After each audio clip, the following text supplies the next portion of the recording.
So, hello and welcome, Jennifer Jensen. It's really good to have you here on Author Talks. It's great to be here. Thank you so much for having me. You're actually only our second guest, so seriously, a big thank you. Absolutely. So, I had a little look see on Amazon as I like to do for all of the guests that come on here, and you have currently seven titles to your name. That's Mhm. pretty impressive, to be fair. Is that all one series? It is all except one of them. So, one of the books is just a side book that I felt like writing something a little different. And yeah, the rest of them are all a part of a series. That's pretty cool. Which one was the hardest to write out of all of the ones you've done?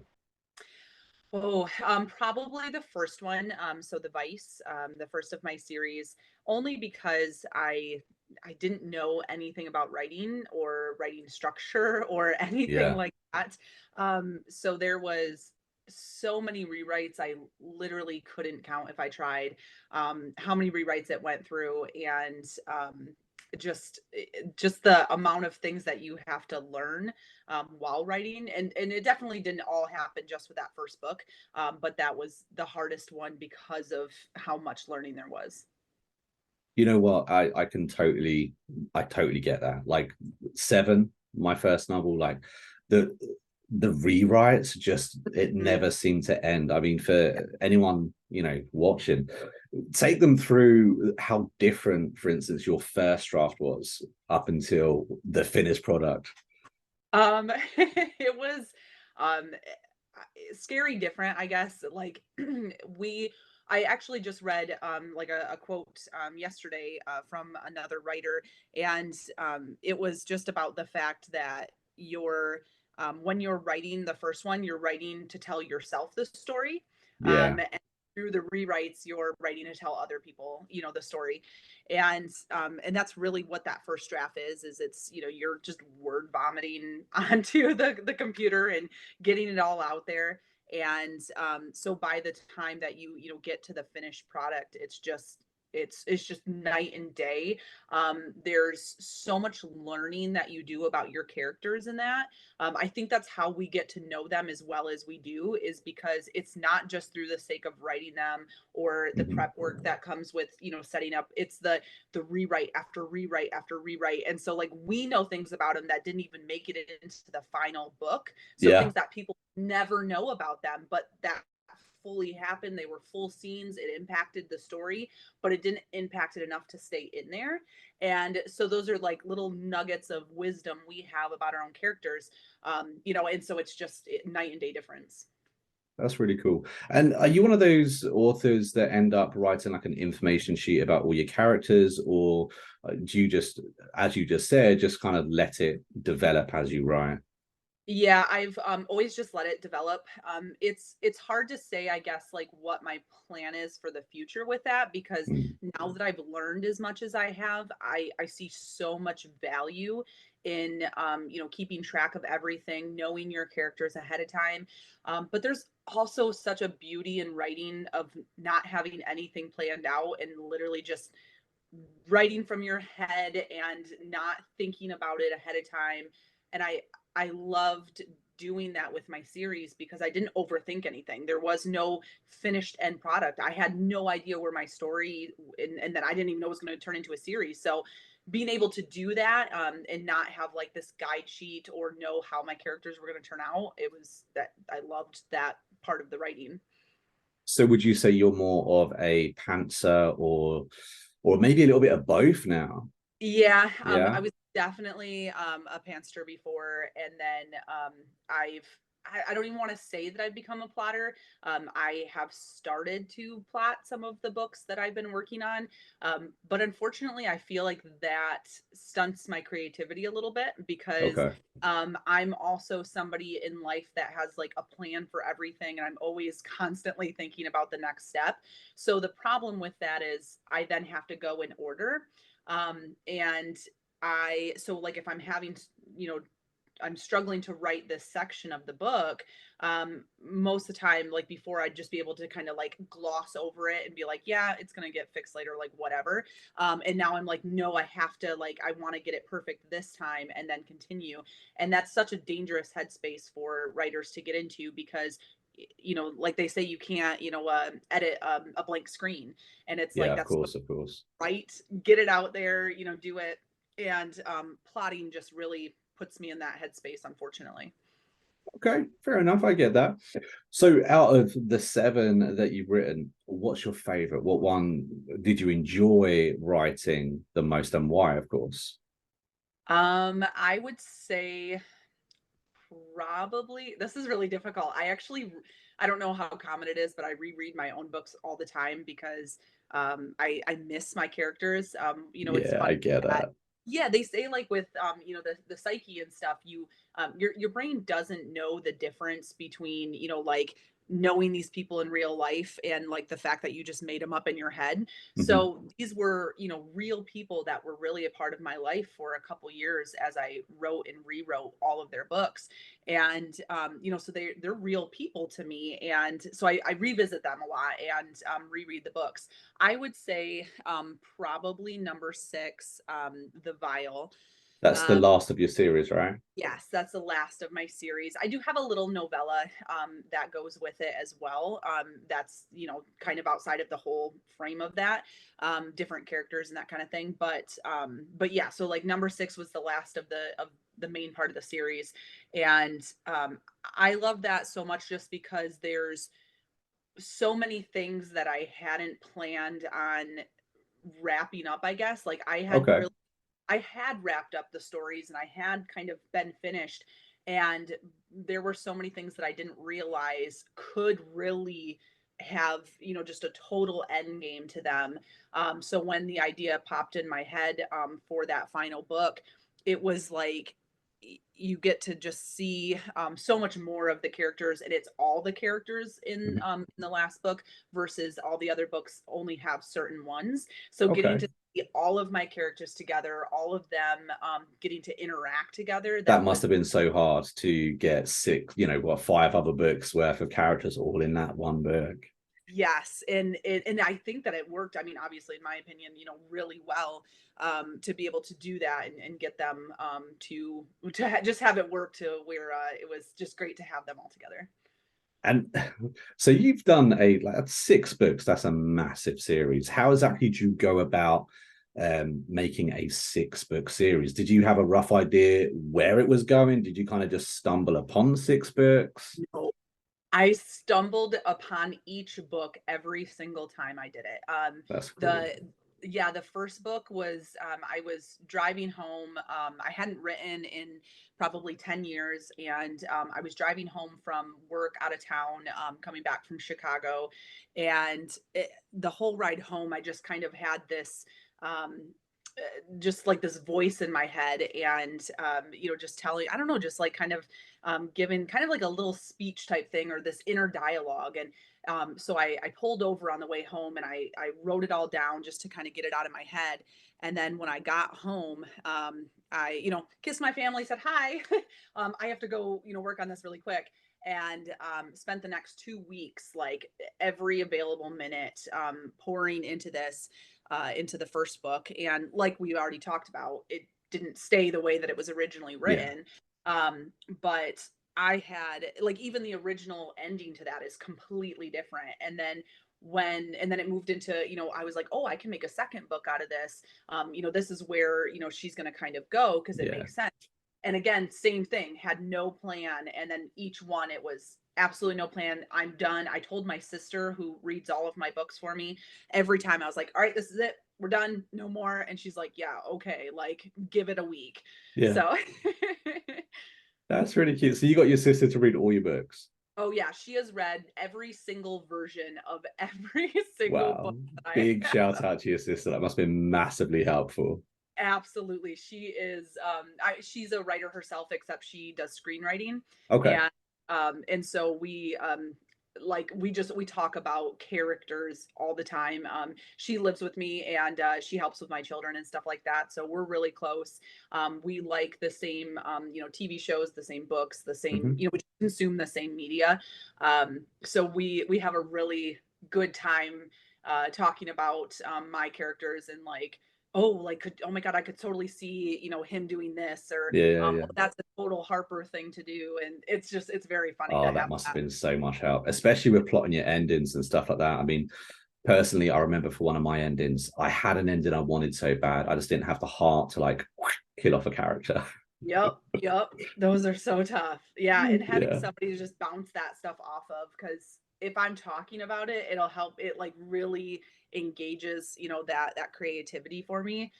So having her as my sound system is just been, or sounding board, I should say, has been great. that's awesome.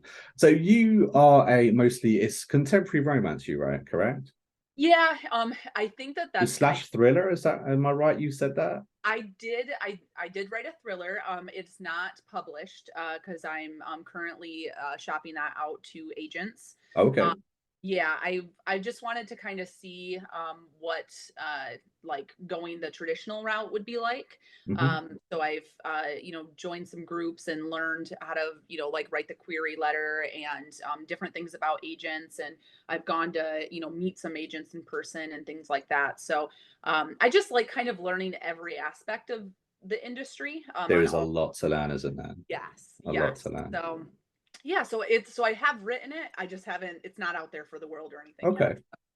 So, but writing contemporary romance, that must give you so much freedom because obviously that's almost set anywhere, any place, anytime. Yes. So and I kind of put myself in that women's fiction category as well. It's I struggle with putting myself in a box when it comes to writing. I don't like, I know we have to find our ideal reader, and Yeah. to know, how to do the ads and all that stuff. It's very important to know who's reading your books. But I don't like saying that, like, oh, like I write romance or I write thriller, Hmm. because if I put myself in those boxes, then I feel like, to me it stunts me creatively, and to where I'm like, what if I want to suddenly write fantasy, and Yeah. so it's like, I Yeah. just like to write. I want to write whatever comes to my brain. I don't want to pigeonhole myself into one specific thing. Yeah, I'm kind of doing the same. I'm literally going to be writing in almost any genre that kind of like just sparks a note and seeing where they where what happens later. Exactly. It's so much fun to just branch out and see what But of happens. course, a lot of especially new writers, new authors, they're going to be getting that advice where they need to pick a niche. Yep. So your advice is write what your heart says to write. I'm always going to think that. I mean, I think that the best writing comes from writing what comes to you. I Mm, think that a lot of writers burn themselves out because they, like, go, oh, I have to keep up with the industry of like getting a book out every month or every other month. Oh, I have to write this because this is what I wrote before and this is what my readers love. And I get that to a certain extent. Like, people are making their livelihoods out of this. For yeah, me, I don't like, it's just a side fun project for me to write. And I understand that it's different for people that are, making their livelihood off of that. And I completely understand why they do what they do. But I think that it takes away the love of writing sometimes, when we, put those things on there, going like, well, I have to pump out this many books. I have to write it in this category. And it just takes the fun out of it, in my opinion. absolutely. No, I totally agree. I totally agree.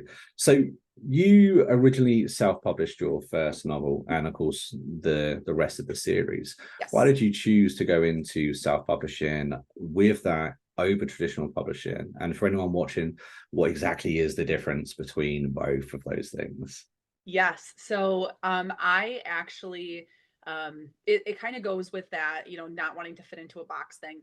I didn't want somebody telling me what I needed to do with my characters. Um, these were my first books that I had written since I was a teenager, and they were very personal to me. The whole series is very, very personal, Yeah. as most people are with their books. There's obviously bits of themselves in there and stuff, but I didn't want somebody coming in and saying like, "Oh, yeah, this character's really not working. I think you should make them more like this," or changing the outcome of the book, or like how the love story goes, or whatever. Hmm. And I was just definitely in a headspace, or at least specifically with this series, where I was like, I'm not willing to change what I creatively put there. And I knew with self publishing, I got to have all creative say. I got to have creative say over, like the cover, and of how it was marketed, and when the release was. I didn't want to go like, oh well, I have to have it done by this time frame, and I have to have these Yeah. edits. There were just so many things where I was like, I'm so new to the industry, and I don't know enough to where I felt confident to be able to do those things, and then confidently to put my foot down if somebody were to tell me to kill a darling or something. I didn't feel like I was there. Yeah. um and that's why now I'm able to shop around my thriller, because while I love that story and I loved writing it, it's not the exact same connection I had to my series. And I've learned a lot about the industry now, to where I feel like I can have an intelligent conversation with an agent over why I choose to do the things I do in a book. You got um, that experience behind you. exactly. So I think that there's so many pros and cons in both lanes. Yeah. Um, and if we had, a longer time to talk, I could list them all out. Looking back years later, though, would you still have self-published your very first book? Are you confident with the way it is? You wouldn't change a thing. Yep, absolutely. I think that it was the right move for me. I loved that it helped me discover the indie community, Hmm. which I mean, every community has its bad apples in them, but for the most part, it's such a accepting and uplifting community, and I love the people that I have met Yeah. and connected with. And so I just think that it's a great space for people to be when they're starting out and really just kind of starting to gain their confidence. I feel like that's one of the cons in the traditional publishing, is you may not get that same close knit feel of like, because it's just, there's more competition, I guess, or it seems more competitive than when you're in a community that's uplifting, like the indie community. Yeah, I completely agree. Um, I think I think the self-publishing community is very welcoming. I think that if you, as a new writer, reaching out to those other authors, I think that's key when you're very Mhm. first starting out. Have you got any tips to anyone that is just starting out? Maybe they're writing their debut and not sure what to do. There's so many tips. I think that being able to kind of track the things that you're learning, so like write down, keep track of the like different videos that you've watched, maybe have like a Google spreadsheet or something like that, that like holds everything that you've learned or Yeah, referenced. Because there's going to be so many things that you hear about where they're like, oh, you need to do it this way and you need to do this, and it's just easier to just have like a one-stop shop for all of that. And I've done that for a while now, so I've kind of made my own like indie guide to publishing. that's cool. Because yeah, because it's like start to finish, writing all the way through Copyrighted. Don't steal. yeah. Absolutely. I was like, I just this I actually just was talking to a girl on Facebook the other day, because a friend of hers had mentioned to me that she was, wanting to write a book and wanting to self-publish, and she was like, "Do you have any tips for her?" And I was like, "I have an entire guide if she wants my guide." I was like, "I just put it together." So Yeah. I sent that over to her. I was like, it was just put together for me. Like, I will absolutely share it with Oh, that's anybody very that. kind of you, because information like that can be so hard to get hold of, and getting hold of that Yes. right Yeah. information as And well. it's so hard because they everything goes in like, oh, I think I'm losing You're you. back. Oh, there we go. It's when they, from start to finish, there's like, there is a set line of the things you need to do kind of in an order. Yeah. I think that that's where it starts to get very overwhelming, is like there's certain things you should be doing while you're writing, but you don't know to do those things until you're done writing. And Yeah. so my guide is not telling you like, oh, at 2 months do this, but it's like when you're in this phase, like here are, the some different guides that can help you with that. And it's just free resources I found online, different articles, different notes that I've taken. Hmm. And it's, yeah, I just put it all in like a Word document, and I'm like, this is what I need to reference.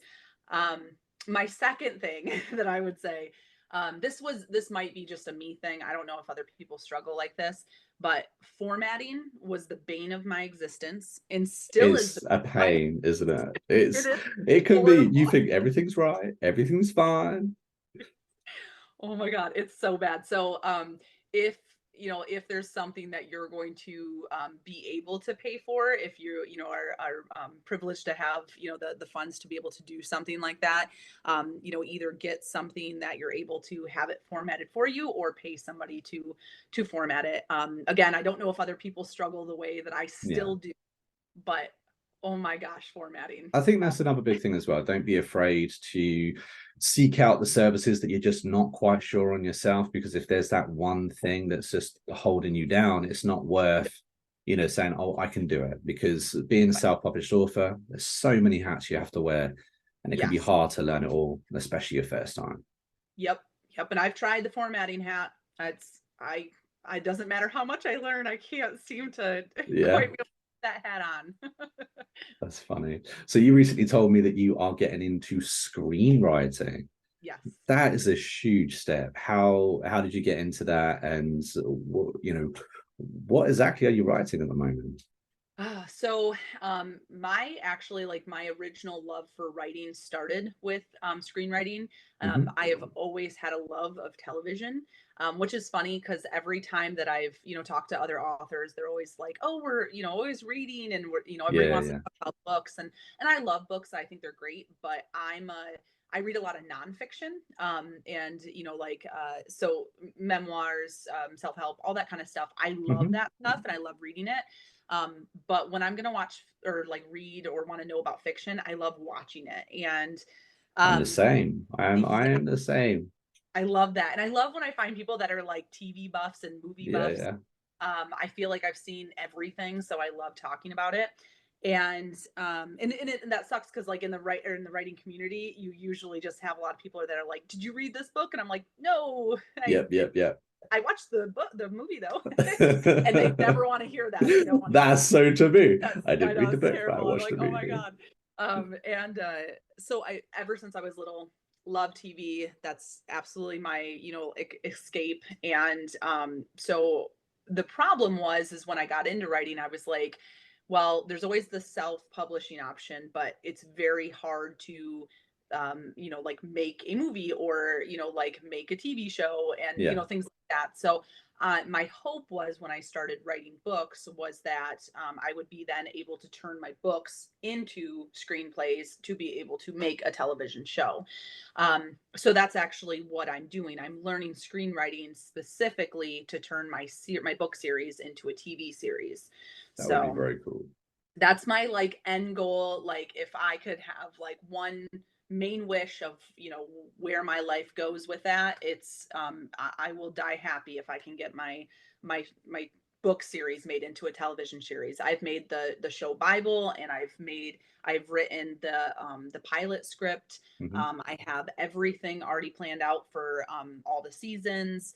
I've already picked out all the actors of, like, obviously you don't get to pick your own actors, but of who would be a reference Yeah, point to yeah, the yeah. people I think would make good characters for it. So yeah, that was like so much fun to make. That sounds extremely cool.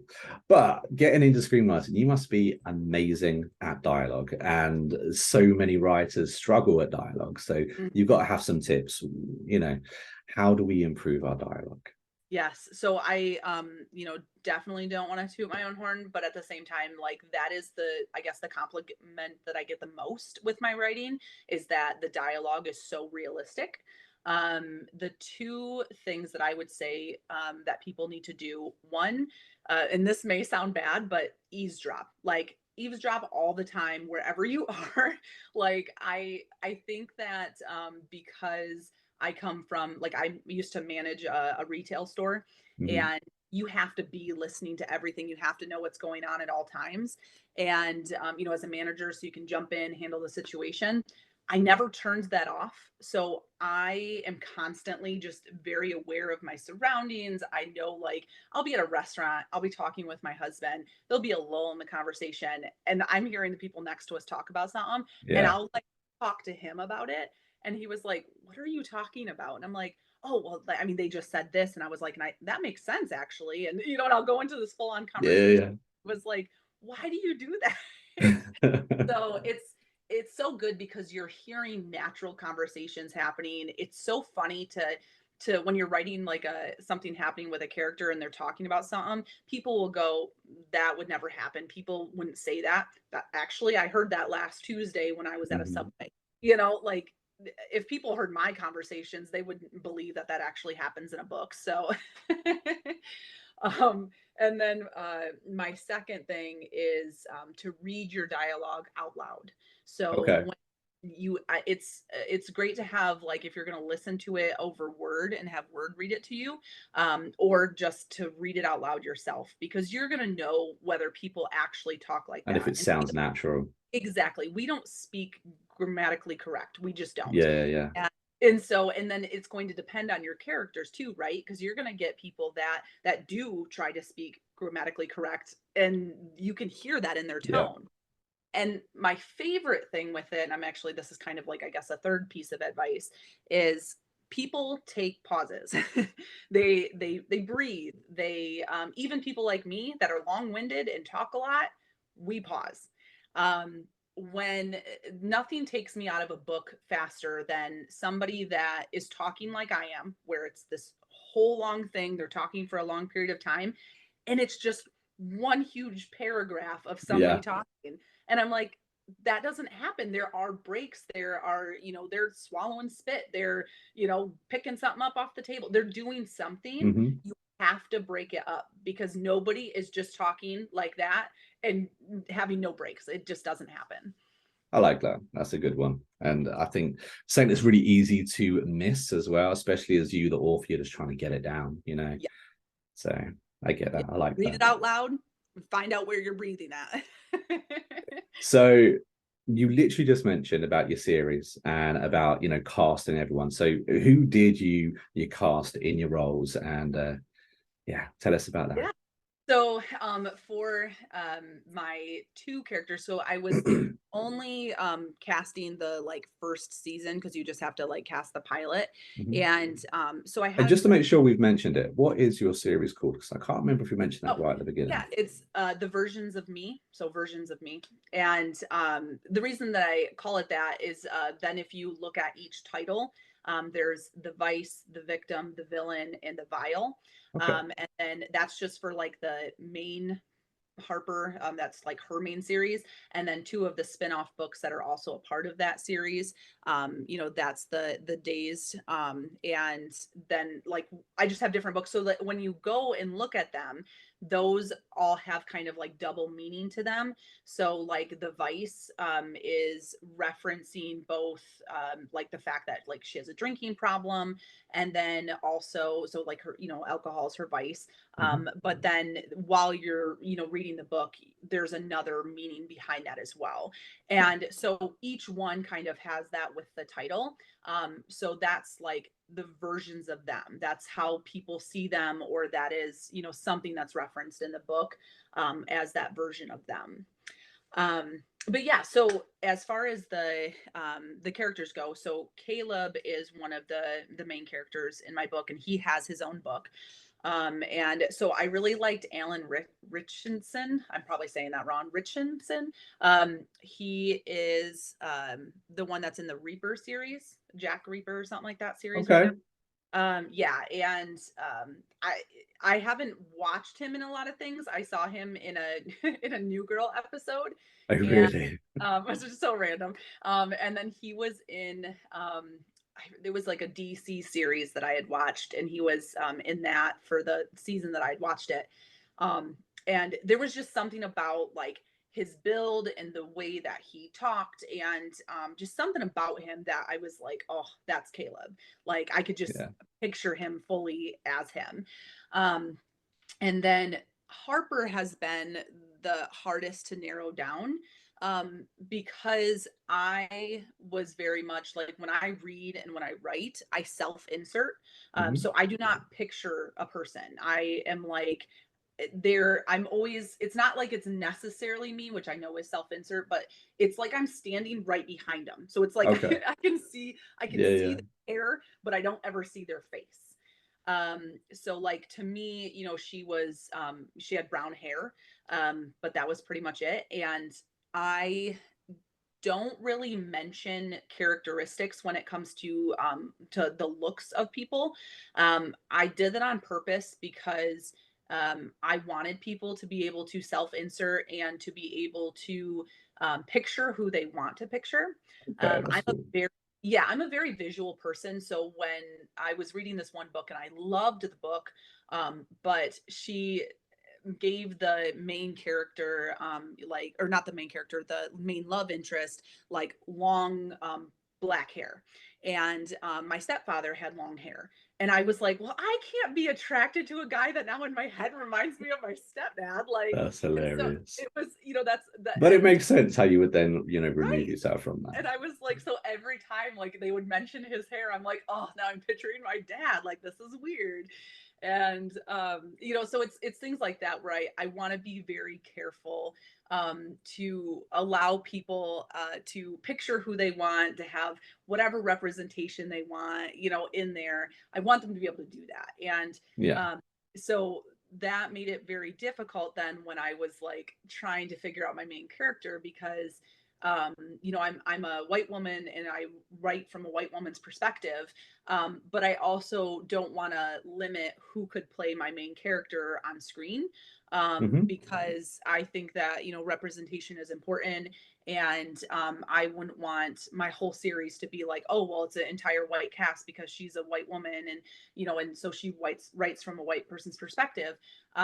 So to me, it's like I want it to kind of be, again, who fits the character bill, like who Yeah, yeah. is who, like Caleb, he's described as, he's very athletic, he goes to the gym all the time, he does boxing, things like that. So we can picture someone and it doesn't have to be like a specific actor to, who somebody else pictures is going to be very different who Mhm. I picture. And so I just was very careful, I guess, about giving descriptives about being like athletic or something like that, rather than talking about like the color of their hair or their eyes or their skin color or things like that. So, but since I had to kind of pick one to give them a direction, I had picked Jessica Lucas. Okay. And yeah, and so I felt that, from what I had seen, she kind of, embodied Harper pretty well for what I had, if I were going to picture somebody in that role. Just being able to kind of, yeah, just play her. There was a couple ones. It was literally a narrowing down process between me and my sister of going through different pictures, That's watching some funny. clips. It was a lot of fun to do. So yeah. That's cool. Okay. So last question. Yes. What was your, as you're, if as you're a TV buff, what was the best show you watched this year? That's such a tough one because I did start to branch out again this year and watch more television because I haven't been writing as much. Hmm. Um, okay, so the reason that it's tough is because unfortunately, because I write and because I am learning screenwriting, I start to dissect everything. Oh, Like, yeah, oh and I dear. still love it. Like, it's still fun to do, but I'll find myself, being critical about pacing or about dialogue Hmm. or like not enough character development. So I watched Normal People this year and I loved the characters. Okay. Um, but I felt that pacing was off and some of the scenes weren't, they were wrapped up funny. Like I didn't like the Hmm. scenes. So the characters were great and I definitely found myself very quickly invested in what was going on. And I actually used that show as one of my shows that it would be like, because it felt Okay. very similar to my writing. Yeah, yeah, Uh, yeah. yeah, so I really enjoyed that show. And then I got really into Suits, like everybody else seemed to this year for some reason. Suits. Yep, Okay. I did start watching that. I didn't make it all the way through. It's a big show, Yeah, I'm not really good with those big time commitments. And once you hit so many seasons, it kind of yeah. gets repetitive. And I'm like, Especially if you're trying to catch up, you're just like, oh, yeah, I'd like ex- to. so I was like, maybe someday I'll come back to it. But it was great for the amount that I binged. I think I did like 5 or 6 seasons. So I got through a good amount. Good. You can always come back to it, right? Exactly. It'll still be there. And so for anyone watching, where can they find you if they want to seek your, seek your workouts, catch up with you and see where you're at? Where can people find you? Yeah, absolutely. So I have my own website, so jenniferjensenbooks.com. And all of my books are listed on there, and it has links to my social media. So I have an Instagram, so that's J Jensen Books. And then I also have a Facebook page, Jennifer Jensen Books. You're obviously seeing a theme there. So you just type into Google, you can find me there. I'm usually the first thing that pops up. So That's awesome. Well, a big thank you to you to join us today. I really, really enjoyed this talk. It's been really interesting. And I'm sure you've helped a lot of people watching as well. So thank you so much for coming on. absolutely. Thank you so much for having me. No worries. See you later. Yep. Bye.